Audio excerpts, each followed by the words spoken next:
in Darkness by Mervyn Peake. Episode 3.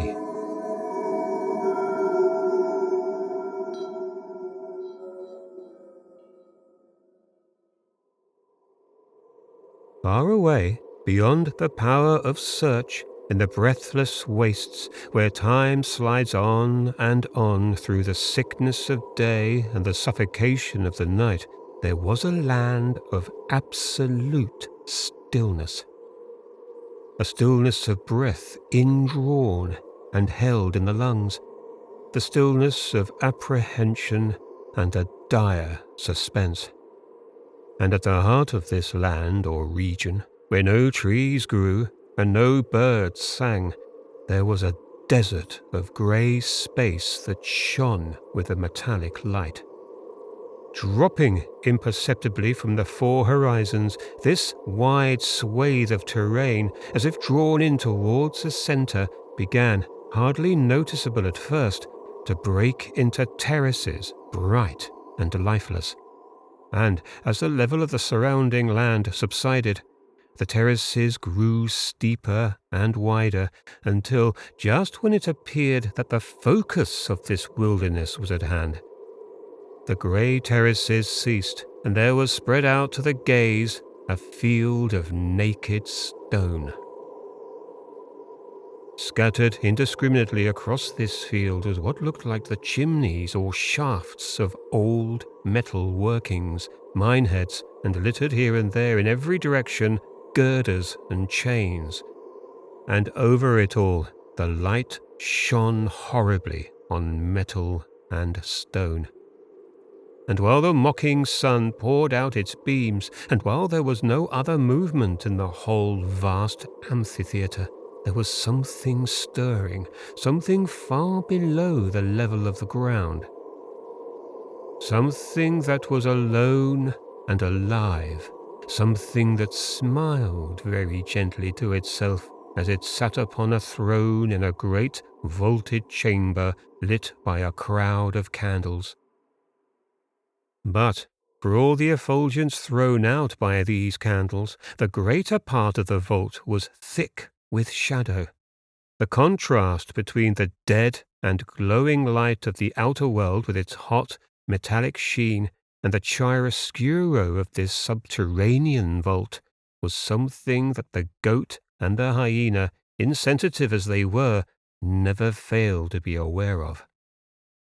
Nor, though the sense of beauty was painfully absent from their natures, were they ever able to enter this particular chamber without wonder and stupefaction. Living and sleeping as they did in dark and filthy cells, for they were not allowed so much as a single candle, hyena and the goat had once upon a time been rebellious. They had seen no reason why, because they were not so intelligent as their overlord, they should have been worse served in the comforts of life. But that was very long ago, and they had now known for many years that they were of a lesser breed, and that to serve and obey their master was its own reward. Besides, how would they survive without his brains? Was it not worth all the punishment in this subterranean world to be allowed on rare occasions to sit at table with the emperor and to watch him drink his wine, and from time to time be allowed a bone to crack? For all the brutal strength and beastliness of hyena that rose to the surface whenever he was away from his lord, he became, in his presence, transmuted into something weak and slavering. And goat, whose personality was so overpowered by hyena whenever they met above ground, was able, under the different conditions, to be quite another creature. The white and fierce grimace which was the goat's interpretation of a smile was a more or less permanent feature of his long, dusty face. His sidelong walk became almost aggressive, for it was now combined with a kind of swagger, and he swung his arms about more freely, under the impression that the more the cuffs were able to be seen, the more genteel the wearer. But this jauntiness was always a thing with a short life, for there lay at the back of everything the sinister presence of their dazzling lord. White, white as the foam when the moon is full on the sea, white as the white of a child's eye or the brow of a dead man, white as a sheeted ghost. Oh, white as wool, bright wool, white wool in 500,000 curls, seraphic in its purity and softness, the raiment of the Lamb. And all about it swam the darkness that shifted to the flicker of the candle flames.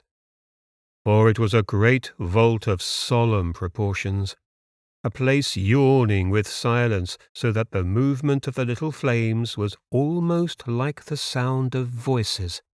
But there were no animals, or insects, or birds, or even vegetation to make any noise. Nothing at all, except for the Lord of the mines, Lord of the unworked galleries, and of a region deep in the body of the metal. He made no noise. He sat very softly and patiently in a high chair. Immediately before him was a table covered with a cloth of exquisite embroidery. The carpet on which the table was standing was thick and soft, and of a very deep blood red. Here, lost in the nether gloom, the lack of colour in the world above became changed into something that was not merely huelessness, but was more than just colour. It was, for reason of the candles and the lamps, a kind of vivid stain, almost as though the lit objects burnt, or gave out rather than absorbed, the light. But the colours seemed to have no effect upon the lamb, whose wool reflected nothing but itself, and in one other particular, and that was in the matter of the eyes. The pupils were veiled with a dull blue membrane. This blue, dim as it was, had nevertheless a disproportionate effect, for the surrounding features were so angelically white. Set in this exquisite head, the eyes were like 2 coins. The Lamb sat very upright, his white hands folded together in his lap. They were exquisite, like the hands of a child, for they were not only tiny, but plump. It was hard to believe in the primordial ages that lay beneath the down of those white hands. There they were, folded one about the other as though they loved one another, neither gripping one another too passionately, for they were made to be bruised, nor touching one another too lightly, for fear of losing the sweet palpation. The breast of the Lamb was like a little sea of curls, of clustered curls, or like the soft white crests of moonlight verdure white as death, frozen to the eye but voluptuously soft to the touch, and lethal also. For to plunge the hand into that breast would be to find there was no substance there, but only the curls of the Lamb, no ribs, no organs, only the yielding, horrible mollience of endless wool. And there was no heart to be found or to be heard. An ear laid to that deadly breast could hear nothing but a great silence, a wilderness of nothing, an infinite emptiness. And in the silence the 2 hands separated for a little while, and then the fingertips touched one another in a strangely parsonic way, but only for a moment or two before they fled once again to one another, so that their palms rejoined with a sound like a far-away gasp for breath. This little sound, so infinitesimal in itself, was, nevertheless, in the silence that surrounded the Lamb, quite loud enough to set up a dozen echoes that, making their way into the remotest corners of the deserted galleries, up the throats of prodigious shafts, and where the great girders and coiling stairs of iron, crossed and recrossed, split into lesser echoes, so that the whole of this subterranean kingdom became full of inaudible sounds as the air is full of motes.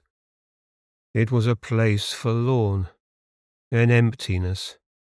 It was as though a great tide had withdrawn forever from shores that had once been loud with voices. There had been a time when these deserted solitudes were alive with hope, excitement, and conjecture on how the world was to be changed. But that was far beyond the skyline. All that was left was a kind of shipwreck, a shipwreck of metal. It spiraled, it took great arcs, it rose tier upon tier, it overhung vast wells of darkness, it formed gigantic stairs which came from nowhere and led nowhere.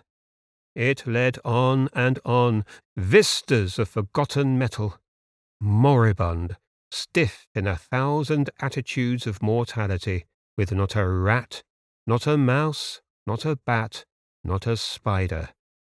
Only the Lamb, sitting in his high chair with a faint smile upon his lips, alone in the luxury of his vaulted chamber, where the red carpet was like blood, and the walls were lined with books that rose up, volume after volume, until the shadows engulfed them. But the Lamb was not happy, for though his brain was clear as ice, yet the hollow where his soul should have been seethed with horrible sickness. For his memory was both sharp and capacious, and he could recall not only a time when this adumbrate hall was filled with suppliants of all shapes and kinds at differing stages of mutation and dire change, but the individual characters, ranging as they did down the centuries, each with its idiosyncrasies of gesture, stance, and feature, each with its peculiar formations of bone, each with its textures, its mane, its stubble, the spotted, the striped, the skewball, or the featureless. He had known them all. He had gathered them in at will, for in those halcyon days the world was alive with creatures, and he had but to call in that sweet voice of his for them to run and cluster at his throne. But those far, thriving days were dead and gone, for gradually, one by one, they had all died, for the experiments were without precedent. That the Lamb had been able to continue his diabolical pastime, even after his blindness had turned the world into eternal midnight, was proof enough of the quenchless vitality of his evil. No, it was not that the lenses of his eyes had become thick and veiled. It was not anything of that nature that had caused the death of so many. It was that he had willed them to become, while they were yet men, beasts, and beasts while they were yet men. This he could still achieve, for he could feel for and comprehend the structure of a head, and pronounce at once the animal, the prototype that brooded, as it were, behind or within the human shape. For where the hyena now advanced with his steep back and his arms and his shaven jaw and his white shirt and his hideous laughter, there had once been a man whose tendency of feature was towards the beast that now possessed so much of him. And in the core of the goat that was now sidling through grey undergrowth, nearer and nearer with every step to the terrible mine shafts of the underworld, there had once been a man. For it was the Lamb's exquisite pleasure to debase, to work upon and transform in such a way that, through terror and vile flattery subtly intertwined, his unwary victims, one by one, ceased to have a will of their own, but began to disintegrate, not only morally, but palpably. It was then that he exerted a pressure upon them of a hellish kind, for having studied their varying types, the little white fingers fluttering here and there across the bony visages of many a trembling head, he began to will them into a state in which they longed to do what he wished them to do, and be what he wished them to be, so that by degrees the form and character of the beasts they had somewhat resembled began to strengthen, and little signs began to appear, such as the note in the voice that had never been there before, or a way of tossing the head like a stag, or lowering it like a hen when it runs to its food. But the lamb, so agile of brain, so ingenious, was unable to keep them alive. In most cases this did not matter, but there were some of his beasts who had become, under his terrible aegis, creatures quite superbly idiotic in their proportions. Not only so, but they, having their curious interplay between the beast and human within them, gave him continued sardonic pleasure, as a dwarf provides diversion for a king. But not for long. The more peculiar were those who died off first, for the whole process of transmutation was of so occult a nature that even the lamb found it impossible to know what it was that killed them and what it was that kept them alive.